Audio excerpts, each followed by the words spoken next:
episode 219. And what are we talking about today? Okay, so today, this is one that it's been requested by members of our online community, Be the Next DIY Rockstar on Facebook.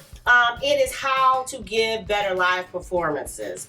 And this applies to whether you're performing music or whether you're just getting up to speak to a group of people. Right, yeah. So, because we have found, actually there was, I will include the link, but there's a study that said that 75% of people fear public speaking more than death. Wow. So this is like one of those things that if you're a performer, you really need to conquer those feelings of anxiety, of trepidation, of getting up in front of people. Yeah, I think at least for me, the biggest thing has always been striving for perfection. Oh yeah, good. I love it. You're already going down our list. We love it. Go ahead. Okay, so we're just going to give you 3 tips, but in those 3 tips are some sub tips. So one of them is prepare as much as possible. Right. So we were talking about have a rough plan for the things you want to accomplish in your performance. Yeah. Get as much sleep as you can. Eat enough that you're not starving, but not so much that you're over full. Choose a comfortable but brand worthy outfit.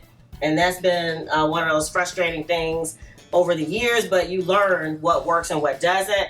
And then, of course, prepare that rock star entrance. Right, yeah. So I think preparation is just kind of know what you're going to present. Yes. So if you know what you're going to present, and if that's kind of baked into who you are, you know, I think it makes it a lot easier when you get ready to get up and perform, speak, or whatever it might be.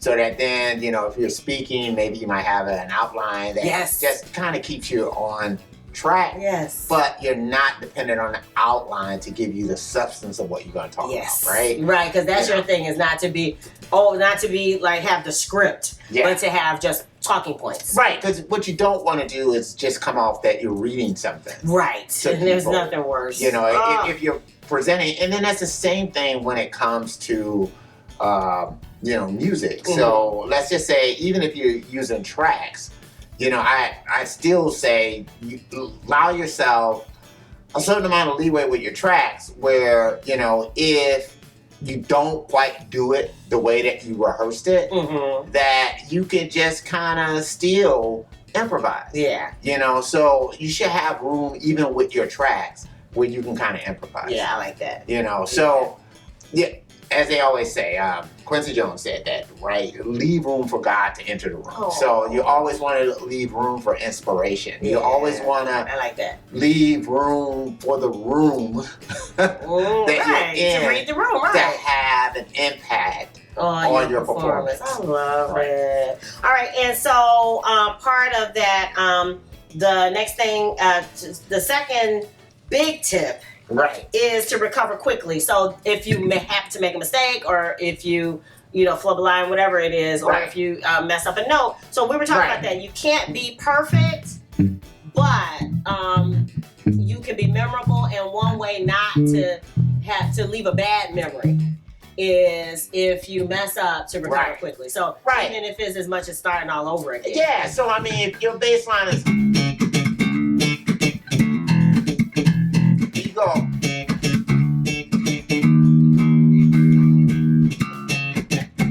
Do it. Oh, that was your tip, right? If you mess up once, it's a mistake, but if you put it again, then it's a trend. It's a style choice. It started becoming what you do. I think I might have got that from Marcus Miller. I got it from somebody like that, but it's, you know, a Prince or somebody said that, but it's that, you know, sometimes, you know, when you make that mistake, turn it into your performance. Yeah. Don't apologize for it. No, never. You know, or, you know, it's sort of like, I know I've been in that situation as a bass player. If you don't know the bass line or you don't know whatever, don't sit around and start picking around for the note. Oh, yeah. Don't do that. Groove. Okay. Find the note while you're grooving. Okay. And then, you know, so that you keep that mentality. Right. You want to keep the mentality that you're grooving, because I know for me, it's like when I start a performance and I'm insecure, it's like I kind of keep that throughout the whole performance. And it's hard for me to to get that confidence, that swagger. Right. And so that's why you have to kind of have that confidence and swagger with even the mistakes. And then you kind of realize that people are more forgiving than you think. But if you don't dwell want there, them to forgive you. Oh, okay. That's the thing. You don't want to, because if they're forgiving you, they know you made a mistake. Okay. Your thing is that you don't want them to know the mistake even happened. Okay. So Okay. so the reason why they don't know the mistake happened is because you're grooving. And if you're grooving, you've owned it. Okay. So the I was thing saying, you want like- to be able to do. Like that thing with Beyonce where she fell down in the heels. To Right. me, it seems obvious that was not part of the performance. Right, But the but- fact that she hopped up quickly but- and started back there. But again, you say it seemed obvious. And Yeah. that's the part.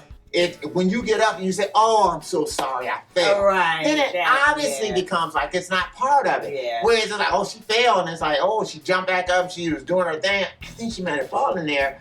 I don't think that was part of it, but I don't think. Right. And that's Okay, I that's the got part where you have to have that you. aspect You of it. definitely don't want to leave somebody with that whole thing that I feel frustrated, I Right. feel defeated. And I think sometimes there might be that thing where you may say, okay, maybe you start something and whatever, and say, you know what, y'all, let's start it again. Yeah. Bam, Yeah. hit it again. But again, take it into the performance. Yeah. Make something out of it. Yeah. Don't be in a situation where, you are asking the audience to, I guess, have sympathy for Yeah, you. that's true. That's true. You don't want that. Yeah. You're Yeah. there to entertain them. You so, are. So, right, you don't want to put them to work in that way as much as you want to put them to work in the way where you're, like they're singing along with your songs and that kind of thing. That's what you want them to Yeah. Yeah. do. You don't want them to, oh, he's having such a horrible. They paid money to see you. You're right. Who wants to do that? Yeah. Plus, it actually undermines your confidence as you go forward, It does. and you're likely to make more mistakes and feel more frustrated. Yes. Versus if you just recover quickly, get Yeah. back onto it, and then hey, and in your mind, I know for Right. me, I have to pretend like that never happened, Right. and then keep going. You always have to be in that position where you're making lemonades out of your lemons. So Yeah, you got to always do that. So. And then the third top tip, again, this episode could go on and on forever, but the top tip is start small, which one of your pieces of advice always has been practice as often as you can, but Right. start small, start with small groups of people, maybe a live stream, maybe, your local church, they have an extra little program, whatever it is that you can start putting yourself, especially if it's something you're afraid of, put yourself in front of small groups first. Learn, and as you go, you'll develop the confidence. You'll see what works for you Right. and what doesn't. What works for an audience. How to learn to pivot when the room changes. All Yeah. that stuff that you were talking about. Hey, I realized. Hey, I had a 5-minute song planned. I can see after 3 minutes, they are ready to move on. I'm ready to move on. Right. I have something really good coming up next, so I want to move on to that. So Right, yeah. again, so things like that. But you have to practice when there are only a few, so that you can build that confidence. And just that wisdom. Yeah. It goes back to that, what you said is the Malcolm Gladwell's 10,000 hours. Yeah. That it takes 10,000 hours to be good at anything. Yeah. So you can't expect, if it's something that you've never done or you're frustrated at doing, Right. don't want to do, for you to just, I did it 3 times and now I got it. Right. It's not that kind of thing. It takes time. Yeah, and I still say, even if you're using tracks or your band or whatever else, maybe, the song as constructed isn't connecting, but maybe a certain part of the song is connecting. Yeah, that's true. And so maybe you need to carry on with that part, and maybe something else comes out of that. Yeah, that's true. What was that? So, what were you talking about? I think it's Tears for Fears. What's that? Head Over Heels. Uh-huh. That da da da da da da da da da came from another song of theirs. And as they were playing it live, it kind of evolved into what became Head Over Heels. Wow. And so, but you kind of got to give yourself that room to be creative. At the end of the day, whether it's doing art, whatever it might be, that it seems like creativity is always the center, should be, to me, the center of what you're doing. Yeah. And so you should always leave room for that creativity. As Quincy Gilman said, for God to walk in the room, however you want to say it, inspiration, whatever you want to call it, you always want to leave that room for that to happen in any situation. Yeah, that's true. Yeah. So that you always got to be open to that. Yeah. So what do you guys think? What tips can you add to our list to help people feel more confident in performing or presenting themselves live? We'd love to hear about it. I'll put it in the comments below. And what else? I've got Sugar Fed, of course. You know, you stream it everywhere. You can go get it from Bandcamp. You can get it from CD Baby. Wherever you want to get it, however you want to get it, it's there for the having.